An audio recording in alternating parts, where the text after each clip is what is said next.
Walhamdulillahi hamdan katsiran thayyiban mubarakan fih kama yuhibbu rabbuna wa yarda. Asyhadu an la ilaha illallah wahdahu la syarika lah wa asyhadu anna Muhammadan abduhu wa rasuluh sallallahu alaihi wa ala alihi wa ashabihi wa man tabi'ahum bi ihsanin ila yaumiddin. Amma ba'd.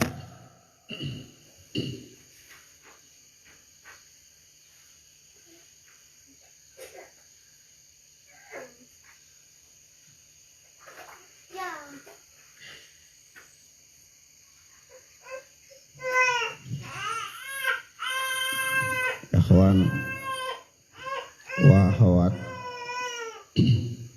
a'azzani Allah wa iyyakum.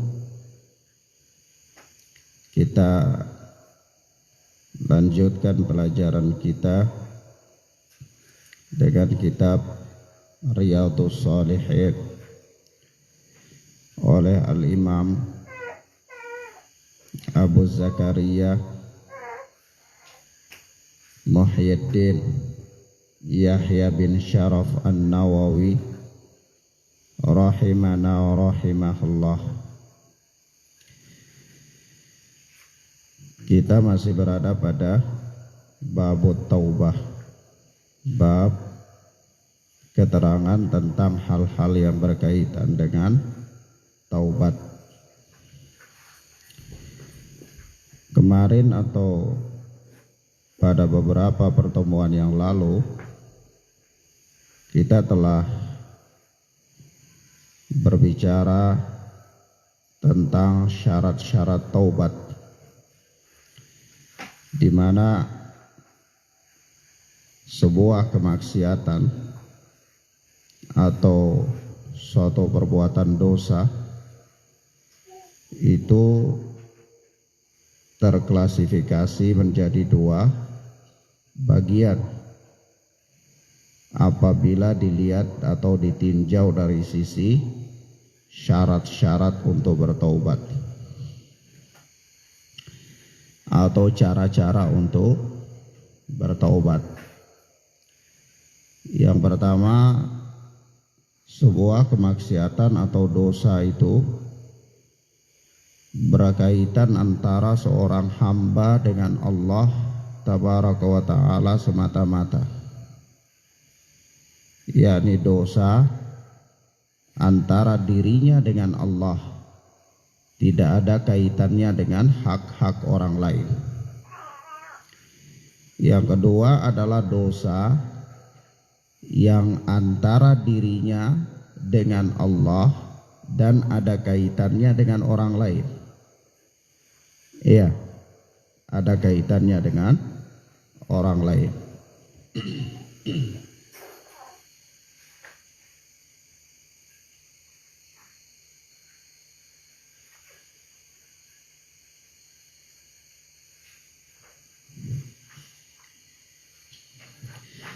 Sebab itu telah berlalu pembahasan kita, yakni syarat-syarat taubat dari sebuah dosa apabila dosa itu masuk dalam kategori pertama, yaitu sebuah kemaksiatan yang terjadi antara seorang hamba dengan Allah semata-mata, tidak ada kaitannya dengan pihak-pihak yang lain.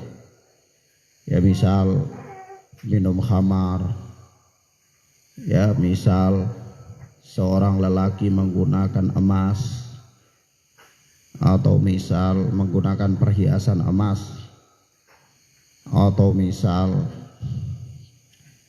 dari dosa-dosa atau seorang dia memakan makanan yang haram, misalnya haram karena zatnya, apakah babi atau anjing atau yang semisal, maka ini kemaksiatan yang berkaitan antara dia dengan Allah semata-mata. Ya. Nah, kemaksiatan yang berada dalam kategori ini, maka syarat-syarat taubatnya ada berapa? Telah berlalu pembahasannya, ada berapa? Ada 3. Yang pertama, apa yang pertama? Muadzin yang pertama apa? Syarat-syarat taubat apabila masuk dalam kategori pertama, yaitu apabila kemaksiatan itu antara seorang hamba dengan Allah saja. Maka syarat-syarat taubatnya ada 3. Yang pertama,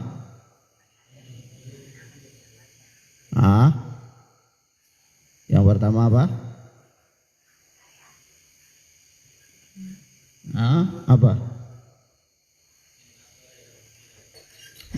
Nah, ayyukli'a 'anil ma'siyah, dia berhenti dari kemaksiatan tersebut. Dia berhenti dari kemaksiatan tersebut. Yang kedua, na'am, ayyandama 'ala fi'liha, dia menyesali perbuatan yang telah dia lakukan. Sebab itu para ulama mengatakan bahwa pintu taubat itu adalah penyesalan. Pintu dari taubat itu penyesalan. Artinya, jika seorang hamba tidak pernah menyesali atas sebuah kemaksiatan yang dia lakukan, maka dia tidak akan pernah bisa bertaubat dari perbuatan tersebut. Kalau seorang dia melakukan sebuah kemaksiatan dengan rasa bangga, bahkan dia bergembira dengan kemaksiatan itu, atau bahkan dia khusyuk dalam kemaksiatan tersebut, maka dia tidak akan pernah bisa bertaubat dari kemaksiatan itu. Maka para ulama mengatakan kepada kita bahwa pintu atau permulaan dari taubat itu adalah penyesalan. Adalah apa? Penyesalan. Sebab itu kalau kita lihat ahlul bid'ah, orang-orang yang melakukan penyimpangan-penyimpangan dalam beribadah kepada Allah, itu kenapa mereka sulit untuk bertobat, atau kenapa mereka sulit meninggalkan pemahaman-pemahaman yang menyimpang? Karena sama sekali tidak pernah terbersit dalam benak dan pikirannya penyesalan atas perbuatan yang dia lakukan. Bahkan dia merasa bangga dengan apa yang dia lakukan. Seorang yang dia tawaf di kuburan misalnya, dia rasa bangga. Orang yang dia i'tikaf duduk di kuburan, ya. Saya punya suatu pengalaman pribadi, ya, yaitu pada sekitar tahun 2004 akhir. Itu ya 2004 akhir, saya pernah sampai di Surabaya, dan waktu itu saya berziarah karena memang sudah ada di Pasar Turi, pasar paling terkenal di Surabaya itu. Lalu tidak jauh dari Masjid Sunan Ampel. Maka saya datang ke sana, berziarah ke sana. Ternyata ada suatu pemandangan yang luar biasa menarik, dan memang itu sudah menjadi rutinitas dan ritual yang dilakukan oleh setiap orang yang datang berkunjung ke situ. Lalu saya datang, dan di depan daripada Masjid Sunan Ampel itu ada kuburan-kuburan dan juga ada guci-guci. Lalu diyakini bahwa itu adalah kuburan-kuburan orang-orang saleh. Dan saya saksikan bahwa di sana ada orang-orang yang mereka memang duduk di situ berzikir, tidak pindah-pindah, dia i'tikaf, ya, sambil dia panjatkan doanya berhari-hari. Dan dia bawa kadang-kadang bekal, ada makanan-makanan yang dia bawa, ya dia tidak pindah. Di situ saja dia duduk berjam-jam di situ. Subhanallah. Dan orang yang semacam ini, dia tidak pernah menyesali perbuatan yang dia lakukan. Dan dia memang tahu bahwa ini adalah ibadah. dan dia meyakini bahwa dia sedang mendekatkan diri kepada Allah dengan ritual tersebut. Maka sulit sekali orang ini kalau dia bertobat dari perbuatan tersebut. Kenapa? Karena dia tidak pernah menyesalinya. Nah, begitulah orang-orang yang dia terlibat atau terjatuh dalam penyimpangan-penyimpangan. Maka dia tidak akan pernah atau akan sulit bagi dia untuk bertaubat dari sebuah pemahaman yang menyimpang, karena memang tidak ada padanya penyesalan. Maka syarat yang kedua daripada taubat itu adalah ayyandama ala fi'liha. Dia menyesali apa-apa yang telah dia lakukan, dan ini merupakan pintu daripada taubat. Yang ketiga, apa yang ketiga? Syarat taubat yang ketiga. Naam. Ayyazima ala ya'uda ilaiha abadan. Yaitu dia bertekad kuat, dia berazam untuk tidak lagi mengulangi kemaksiatan yang dia lakukan. Kalau ada pertanyaan, Ustadz, bagaimana kalau kemudian di suatu saat dia terjatuh lagi dalam kemaksiatan itu? Ini sudah kita bahas pada pelajaran yang lalu. Ini hanya murojaah saja untuk mengingatkan kita terhadap pelajaran yang lalu. Baik. Maka syarat yang ketiga adalah ayyazima ala ya'uda ilaiha abadan. Dia bertekad kuat untuk tidak kembali melakukan kemaksiatan yang dia lakukan itu selama-lamanya. Ini 3 syarat. 3 syarat ini adalah syarat seseorang dinyatakan taubatnya sah dari sebuah kemaksiatan yang dia bertobat darinya. Dengan catatan, apabila kemaksiatan yang dia lakukan itu adalah kemaksiatan yang terjadi antara dia dengan Allah saja. Antara dia dengan Allah saja, tidak ada kaitannya dengan orang lain. Kemudian Al-Imam An-Nawawi rahimana wa rahimahullah melanjutkan ucapannya, fa in fuqida ahadus tsalatsa lam tasih taubatuhu. Apabila salah satu dari ketiga syarat ini tidak terpenuhi pada taubat seseorang, maka lam tasih taubatuhu, taubatnya itu tidak sah. Jadi kalau ada orang dia katakan dia bertobat padahal dia tidak meninggalkannya, maka ini tidak sah taubatnya. Ada orang dia katakan dia bertobat dari suatu kemaksiatan tapi dia tidak pernah menyesali kemaksiatan yang dia lakukan, maka taubatnya pun tidak sah. Ada orang dia katakan bahwa dia bertobat dari sebuah kemaksiatan tapi dia kembali bertekad atau berencana atau berangan-angan untuk kemudian melakukan lagi kemaksiatan yang dia lakukan, maka itu pun taubatnya tidak sah. Taib. Kenapa? Karena ini memang merupakan syarat sahnya sebuah taubat. Baik, Pak Guru, apa itu syarat? Definisi syarat.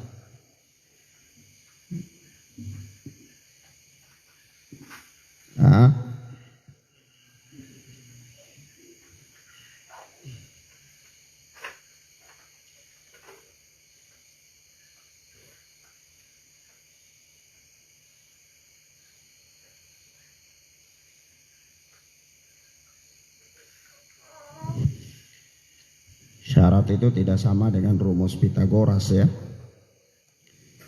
Syarat itu sendiri lagi. Apa itu syarat? Apa definisi syarat?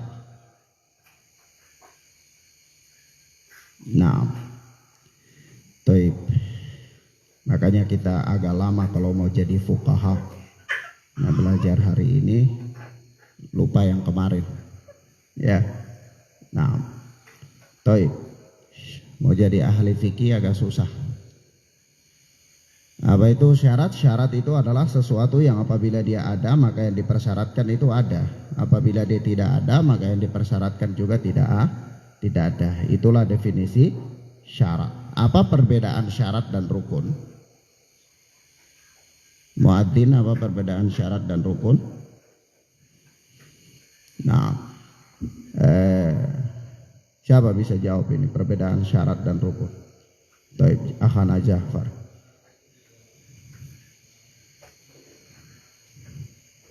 Nah, syarat adalah barakallahu fiik, terletak syarat itu dia terletak di luar daripada ibadah yang dia lakukan, sementara rukun itu dia terletak di dalam ibadah yang dia lakukan. Oleh sebab itu kita katakan wudu itu rukun sholat apa syarat sholat?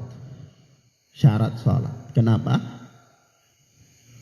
Letaknya di luar daripada sholat. Ya. Kalau surat Al-Fatihah itu rukun apa syarat sholat? Rukun. Kenapa? Dia terletaknya di dalam sholat. Taib. Kemudian kita lanjutkan. Berkata Al-Imam An-Nawawi rahimana wa rahimahullah, hadhihi thalatha wa ayyabra'a min sahibiha fa in kanat malan aw nahwahu afan. Kata Imam An-Nawawi rahimahullah, wa in kanatil ma'siyatu tata'allaku bi adamiyyin fasyurutuha arba'atun. Beliau masuk ke jenis dosa yang kedua. Kalau dosa yang pertama sudah selesai, yaitu yang berkaitan antara seorang hamba dengan Allah semata-mata, tidak ada kaitannya dengan orang lain. Yang kedua kata beliau, wa in kanatil ma'siyatu tata'allaku bi adamiyyin fasyurutuha arba'ah. Apabila sebuah kemaksiatan itu adalah kemaksiatan yang tata'allaku bi adamiyyin, berkaitan dengan hak-hak orang lain. Ya. Apabila sebuah kemaksiatan itu adalah kemaksiatan yang berkaitan dengan hak-hak orang lain. Apa itu? Contohnya, ya contohnya ambil barang orang, mencuri barang orang lain, merampas tanah orang lain. Nah, ini ada kaitannya. Ini kemaksiatan, tetapi kemaksiatan ini ada kaitannya dengan hak orang lain. Seperti menggibah, memfitnah. Nah, ini kemaksiatan. Tetapi kemaksiatan ini ada hubungannya dengan hak-hak orang lain. Baik. Kalau kemaksiatan yang dilakukan adalah demikian, masuk dalam kategori yang kedua ini, maka kata Imam Nawawi, fasyurutuha arba'ah, syaratnya 4. Syaratnya 4. Nah, syaratnya ada berapa? Ada 4, yaitu hadhihi thalathah,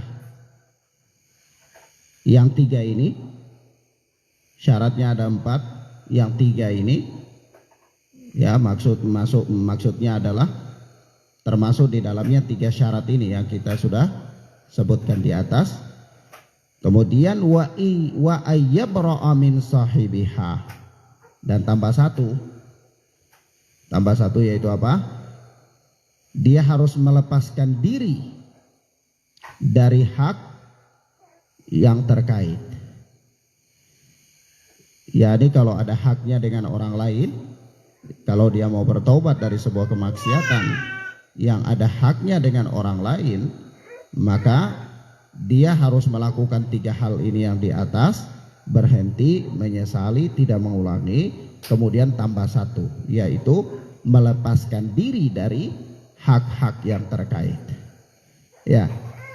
Kemudian kata Imam Nawawi, wa in kanat malan aw nahwahu raddahu ilaih.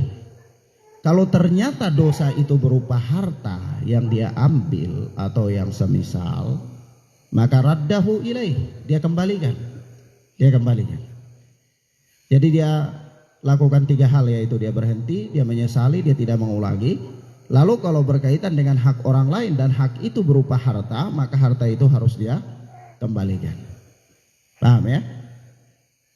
Kalau misalnya kemaksiatan yang dia lakukan itu adalah kemaksiatan yang berkaitan antara dia dengan orang lain, antara dia dengan Allah dan ada padanya hak-hak orang lain. Lalu dia bertobat dengan melakukan 3 syarat ini saja, yaitu dia berhenti, dia menyesali, dan dia tidak mengulangi lagi. Apakah syaratnya, apakah tobatnya sah? Kita katakan tidak sah sampai dia melakukan syarat yang keempat, yaitu apa? Melepaskan diri dari hak yang terkait. Ya, melepaskan diri dari hak yang terkait itu, kata Imam Nawawi, kalau sekiranya itu adalah harta yang dia rampas atau yang semisal, maka raddahu ilaih, dia kembalikan. Ya, kembalikan. Wa in kanat hadda qadfin wa nahwahu makkanahu minhu, yaitu apabila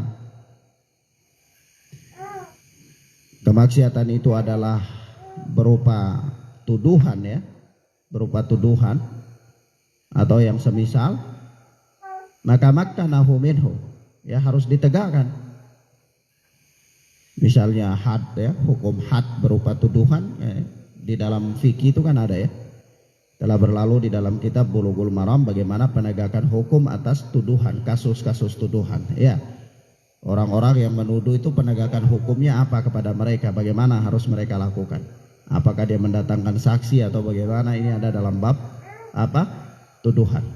Nah, orang kalau sekiranya kemaksiatan yang dia lakukan itu adalah berupa tuduhan, had dalam hal tuduhan, maka harus ditegakkan hukum atasnya.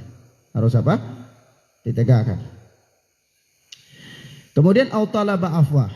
Kalau memang tidak bisa ditegakkan, ya dia memintakan maaf dari orang yang dia tuduh. Dia meminta maaf dari orang yang dia tuduh. Wa in kanat ghibatan, dan apabila kemaksiatan itu adalah berupa ghibah. Ghibah itu kan ada haknya dengan orang lain, ya, menggunjing, ya, kehormatan orang lain yang dia gibahi, ya, dia langgar. Maka syaratnya apa? Istahallahu minha, dia meminta kehalalannya.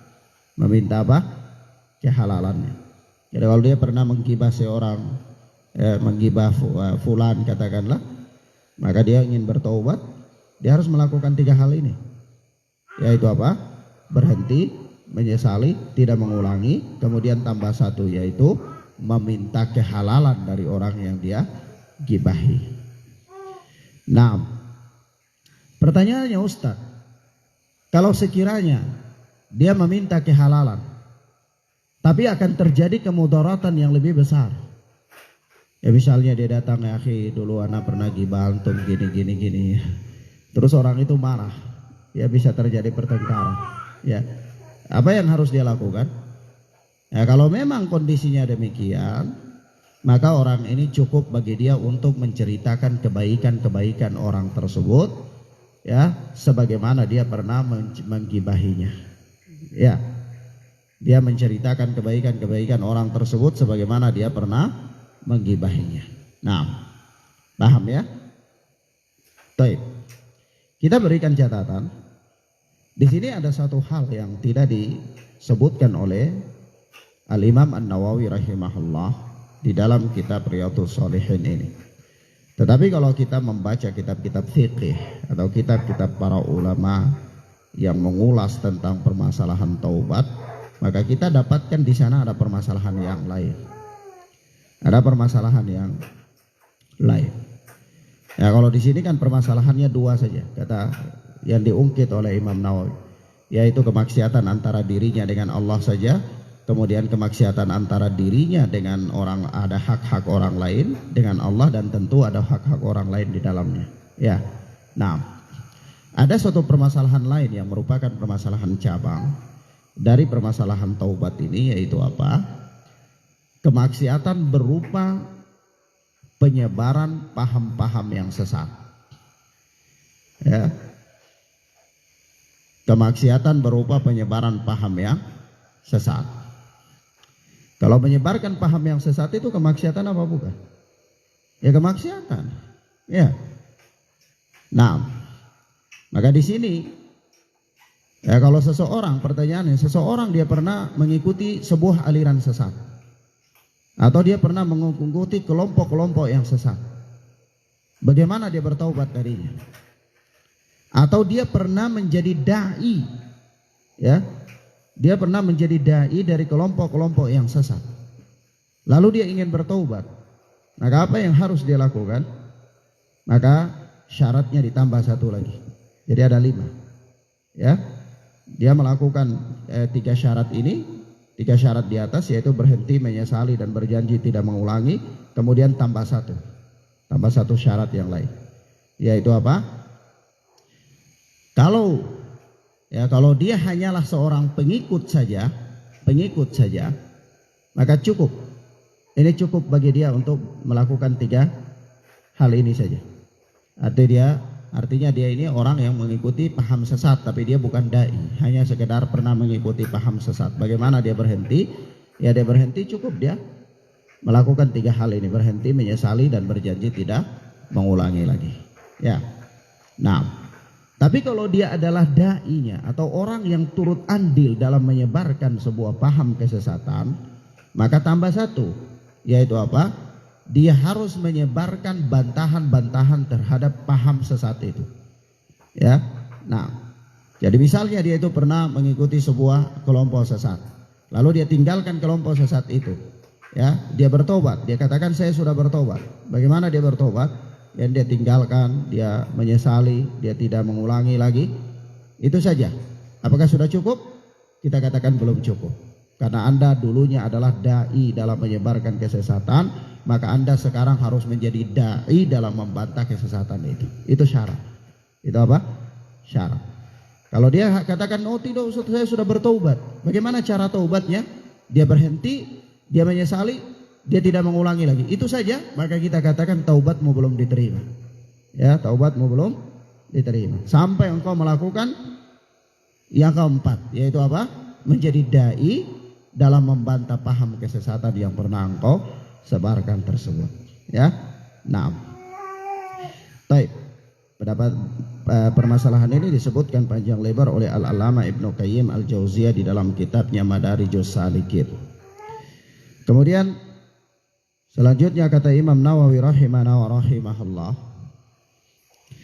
wa yajibu an yatuba min jami'id dzunub fa in taba min ba'dihha sahhat taubatuhu inda ahli al-haq min dhalika dzambi wa baqiya alaihi al-baqi. Kata Imam Nawawi, dan ini sudah ana terangkan di mukaddimah pada pembahasan pertama, yaitu kata beliau, wa yajibu an yatuba min jami'id dzunub, dan wajib untuk bertobat dari seluruh dosa. Wajib untuk apa? Bertobat dari seluruh dosa. Fa in taba min ba'diha sahhat taubatuhu inda ahlil haq min dalika dzambi. Apabila dia bertobat dari sebahagian dosa, sahhat taubatuhu, maka taubatnya itu sah. Inda ahlil haq min dalika dzambi, menurut ahlul ilmi. Ya. So, taubatnya itu sah menurut ahli ilmi dari dosa yang dia bertobat darinya. Maksudnya bagaimana? Ya, maksudnya seseorang itu dia lakukan dosa ini banyak. Ya, minum khamar, mencuri, ya, misalnya, ya. Lalu merampok. Lalu suatu saat dia bertobat dari dosa minum khamar. Tapi dia masih main judi. Dia masih main judi. Ya, kadang-kadang orang awam katakan percuma saja taubatmu itu. Ya. Ya, memang kau ya katanya taubat tapi masih main judi, ya begitu. Kadang-kadang orang awam begitu. Ya, bagaimana menurut ahlul ilmi? Ya, menurut ahlul ilmi, kalau dia bertobat telah memenuhi syarat-syarat taubat dari dosa yang dia bertobat darinya, itu maka sah taubatnya. Meskipun dia masih melakukan kemaksiatan yang lain. Ya. Ya, kalau misalnya dia mencuri, dia menjudi, dia minum khamar, lalu dia bertobat dari minum khamar tapi masih main judi, maka taubatnya dari minum khamar itu sah apabila memenuhi syarat-syarat taubat. Ya. Paham ya? Nah, maka dari itu ya, seseorang dia wajib bertobat dari semua dosa. Tapi kalau dia bertobat dari sebahagiannya dan masih melakukan sebahagiannya, maka sah saja. Sah saja taubat yang dia lakukan dari sebahagian dosa yang dia lakukan. Misalnya ya, banyak kemaksiatan yang demikian. Baik. Kemudian kata beliau wa baqi alaihil baqi, ya, dan meskipun masih tetap padanya dosa yang lain. Kalau dosa yang lain yang dia lakukan, ya tetap dia mendapatkan dosa atas kemaksiatan yang lain yang dia lakukan itu. Tapi kalau dosa yang dia bertobat darinya, maka tetap sah dosa yang dia bertobat darinya, selama memenuhi syarat-syarat taubat. Kemudian kata Imam Nawawi rahimahullah wa rahimahullah, wa qad tadhaharat dalailul kitabi wa sunnati wa ijma'ul ummah ala wujubit taubah. Kata beliau, dan dalil-dalil dari Alkitab, sunnah, dan ijma', ya, dan ijma' ummah, ijma' para ulama, ya, telah menunjukkan tentang wajibnya taubat. Dalil-dalil banyak, ya, dalil-dalil dari Al-Quran, dari sunnah, dan dari ijma' yang menunjukkan kepada kita tentang wajibnya taubat. Ijma' itu apa? Definisi ijma' itu apa? Kesepakatan ulama. Apa yang dimaksudkan dengan kesepakatan ulama? Kesepakatan umat, begitu. Apa itu kesepakatan umat? Kesepakatan umat itu bukan berarti manusia di seluruh antero bumi ini bersepakat atas suatu masalah, bukan. Ya, tetapi yang dinamakan ijma itu adalah kesepakatan imam-imam madhab. Ya, kalau para ulama madhab telah bersepakat terhadap suatu permasalahan, maka itulah yang dinamakan dengan ijma. Ya, tidak perlu, karena pengikut-pengikut di bawah ini tidak dihitung. Ya, pendapat mereka tidak dihitung. Kenapa? Karena pendapat pengikut-pengikut itu harus dia pasti mengikuti apa? Imam-imam madhab. Ya, orang-orang dalam madhab Syafi'i, ya dia ikuti imam-imam dalam madhab Syafi'i. Ya, pengikut-pengikut dalam madhab Hanafi, ya dia mengikuti imam-imam dalam madhab Hanafi. Ya kan begitu, ya. Nah, maka dari itu yang dimaksudkan dengan ijma' umat itu adalah imam-imam dari kalangan para ulama yang mereka bersepakat. Taib. Walaupun nanti diketahui ada anak satu di Pasalolo atau Sopolesi sana menyelisihi mereka, maka yang diselisih itu tidak teranggap, anak itu tidak teranggap. Ya, walaupun dikatakan wali, ya, tetap saja tidak teranggap. Nah, yang dianggap itu apa? Ulamanya, ya, bukan anak-anak ingusan. Baik. Kemudian apa?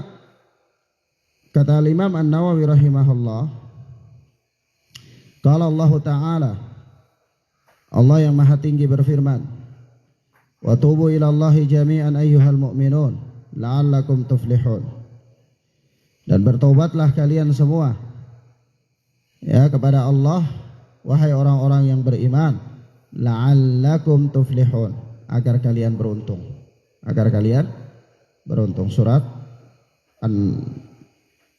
An-Nur, ya, surat An-Nur ayat 31. Surat An-Nur ayat 31, wa tubu ilallahi jami'an ayyuhal mu'minun la'allakum tuflihun. Bertobatlah kalian semua wahai orang-orang mukmin kepada Allah, ya, la'allakum tuflihun, agar kalian beruntung. Di dalam ayat ini adalah dalil, ya, Imam Nawawi menyebutkan ayat ini pertama dalam bab taubat. Dalam bab taubat ini ayat pertama yang disebutkan oleh Imam Nawawi adalah surat An-Nur ayat 31. Dengan ayat ini Imam Nawawi berdalil bahwa ini ayat yang menunjukkan kepada kita tentang wajibnya taubat. Dari mana Imam Nawawi berdalil demikian? Dari para Imam Nawawi berdalil bahwa ayat ini menunjukkan kepada kita tentang wajibnya taubat. Sisi pendalilannya adalah ayat ini datang dalam bentuk perintah. Tubu ilallah, bertobatlah kalian kepada Allah. Datang dalam bentuk perintah. Sementara di dalam kaidah usul mengatakan bahwa al-aslu fil amri lil wujub. Hukum asal dalam perintah itu menunjukkan apa? Kewajiban. Ya. Nah, paham, ya? Hukum asal dalam perintah itu menunjukkan kewajiban. Nah, dan ayat ini datang dalam bentuk perintah. Kemudian yang kedua, ayat yang mulia ini memberikan faedah, ya, memberikan faedah kepada kita bahwa taubat itu adalah jalan keberuntungan. Taubat itu adalah jalan apa? Jalan keberuntungan. Kenapa? Karena Allah Subhanahu wa taala memerintahkan dengan taubat dan menutup dengan keberuntungan. Yaitu apa? Tubu ilallahi jami'an ayyuhal mu'minun la'allakum tuflihun. Bertobatlah kalian semuanya kepada Allah wahai orang-orang yang beriman, la'allakum tuflihun, agar kalian beruntung. Maka taubat itu adalah merupakan jalan keberuntungan. Nah, jalan keberuntungan, ya, ini seseorang menggapai kesuksesan di sisi Allah pada hari kiamat, ya, mendapatkan keberuntungan pada hari kiamat. Nah, kemudian kata Imam Nawawi rahimana wa rahimahullah, wa qala ta'ala, dan Allah yang maha tinggi berfirman, istaghfiru rabbakum thumma tubu ilaih. Yaitu dan apa? Beristighfarlah kalian kepada Rabb kalian, ya, dimohonkanlah ampunan kepada Rabb kalian, thumma tubu ilaih, kemudian bertobatlah kepadanya. Surat Hud ayat yang ketiga. Lagi-lagi di sini ayat yang dibawakan oleh Imam Nawawi rahimahullah di sini adalah ayat-ayat yang memerintahkan untuk bertobat. Nah, maka ini cara berdalil, ya, cara ulama dalam berdalil, yaitu karena ada ayat-ayat ini datang dalam bentuk perintah, maka perintah-perintah itu hukumnya wajib, hukum asalnya. Wa qala ta'ala, dan Allah yang maha tinggi berfirman, kata Imam Nawawi, ya ayyuhalladzina amanu tubu ilallahi taubatan nasuha. Hai orang-orang yang beriman, bertaubatlah kalian kepada Allah dengan taubatan nasuha, taubat nasuha. Bertobatlah kalian kepada Allah dengan taubat apa? Nasuha. Maka ikhwan, ini surat At-Tahrim ayat yang ke-8. Di sini juga ayat ini datang dalam bentuk perintah. Maka dari itu kata Imam Nawawi, ya, ayat-ayat ini ayat-ayat yang menunjukkan kepada kita tentang apa? Tentang kewajiban bertaubat. Jadi bertobat itu hukumnya wajib, ya. Hukumnya wajib. Nah, ya, misalnya banyak, ya, begini, misal kalau pertanyaan sederhana, ya, dalam lingkungan masyarakat, ya, nah, kalau kita di Papua itu menjumpai, ya, kasus-kasus seperti ini, ya, apalagi kalau di Serui, di Jayapura, itu ada kasus-kasus orang nikah beda agama. Ya, persoalannya begini, perempuan muslimah, laki-laki kafir, ya, laki-laki kafir. Begitu pada menikah, ya, beda agama, katanya mempertahankan agama. Dalam perjalanan, seorang wanita ini dia tahu hukum dari pernikahan ini, misalnya bahwa pernikahan ini adalah pernikahan yang tidak sah. Maka dia ingin bertobat darinya. Apa yang harus dia lakukan? Apa yang harus dia lakukan? Dia harus pisah. Dia harus pisah. Karena kalau itu adalah sebuah kemaksiatan, maka syarat taubat pertama adalah apa? Ayyuqli'a 'anil ma'siyah. Dia harus berhenti. Jadi dia harus pisah. Tidak ada jalan lain bagi dia. Ya. Kecuali apa? Kecuali kalau orang itu dia ikut masuk Islam lagi kalau suaminya. Ya. Tapi kalau suaminya tetap dalam kondisi begitu, maka tidak ada jalan lain bagi sang wanita untuk bertobat kecuali harus bubar. Ya. Nah, jadi itu adalah bukti taubat dia kepada Allah tabaraka wa ta'ala. Nah, atau ada orang karena jahil, tidak paham, sudah terjadi perceraian 3 kali. Ya, kalau perceraian 1 kali kan masih ada rujuk, ya. Talaknya kan talak raji', ya. Perceraian 2 kali pun talak raji', masih bisa rujuk. Perceraian 3 kali. Dalam kitabun nikah perceraian 3 kali talak bain, ya. Talak yang tidak bisa rujuk lagi sampai wanitanya menikah dengan orang lain lalu bercerai. Ya. Paham, ya? Ada dalam rumah tangga seorang, karena dia tidak paham, jahil, bertengkar bercerai 3 kali. Tapi kemudian mereka masih hidup bersama-sama. Iya, masih hidup bersama-sama.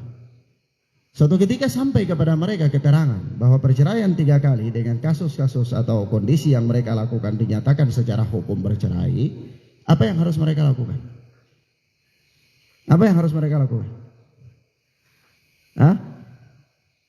Bisa. Harus bisa. Paham ya?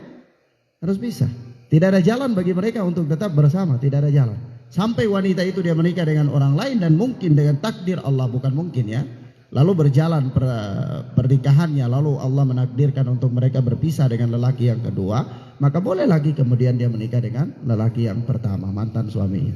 Tapi kalau selama itu tidak, maka tidak ada jalan bagi mereka kecuali harus berpisah. Ya, misalnya mereka sama-sama hidup bertahun-tahun, punya anak. Kemudian suatu ketika sampai kepada mereka ilmu bahwa pernikahan mereka adalah pernikahan yang tidak sah, atau kondisi mereka ini adalah kondisi yang tidak layak lagi menjadi suami istri karena telah terjadi perceraian sampai 3 kali. Maka apa yang harus mereka lakukan? Pisah. Yang harus mereka lakukan adalah apa? Pisah. Paham ya? Karena itu taubat, itu konsekuensi dari taubat. Tidak bisa, kita berpura-pura saya. Tidak bisa. Tidak bisa. Tidak bisa mengakal-akalin syariat. Nah, kenapa? Karena taubat itu ayyukli'a anil ma'asiyah. Dia harus berhenti dari kemaksiatan tersebut. Ya. Nah, dan Masya Allah ya, ada kasus-kasus yang semacam ini. Suatu ketika ada seorang, ya dia sudah talak 2 kali. Kemudian sama istrinya. Kemudian dia katakan ceraikan lagi. Begitu dia ceraikan istrinya, beberapa menit kemudian dia sadar, loh ini berarti talak. Akhirnya nangis-nangis, Ustaz, anak sudah cara istri anak, tapi ini anak bercanda Ustaz yang ketiga. Enggak ada. Bercanda. Lalu bagaimana Ustaz solusinya? Sudah solusinya pisah. Apa lagi solusinya? Ya, akhirnya apa? Dia harus menangis karena dia melakukan sesuatu yang dia tidak mengerti tentang konsekuensi hukumnya. Kan kata Rasulullah sallallahu alaihi wasallam, salatun, ada 3 perkara yang hazluhun najidun jidduhun najidun. Ya, apabila dia bercanda maka serius jadinya, apabila dia serius ya sudah serius hukumnya. Ya. Nah, paham ya? Yaitu apa? An-nikah wat talaq war rujuk. Nikah, talak dan rujuk. Ya. Baik. Kemudian Allah Subhanahu wa taala dalam ayat yang mulia ini berfirman, ya ayyuhalladzina amanu tubu ilallahi taubatan nasuha. Hai orang-orang yang beriman, Allah panggil dengan panggilan keimanan. Dan memang apa ya, Juan? Ya, taubat itu merupakan ciri khasnya orang beriman. Taubat itu merupakan ciri khasnya orang beriman. Orang beriman setiap kali dia melakukan kemaksiatan dia bertobat kepada Allah. Setiap kali dia lakukan kemaksiatan dia bertobat lagi kepada Allah. Setiap kali dia lakukan kemaksiatan lagi, maka dia lagi bertobat kepada Allah. Terus menerus begitu. Bahkan merupakan ciri-ciri orang yang beriman itu adalah orang yang pandai kembali bertobat kepada Allah Tabaraka wa Ta'ala. Maka Allah memanggil orang-orang yang beriman untuk Allah perintahkan mereka dengan suatu perintah yang agung, yaitu taubat.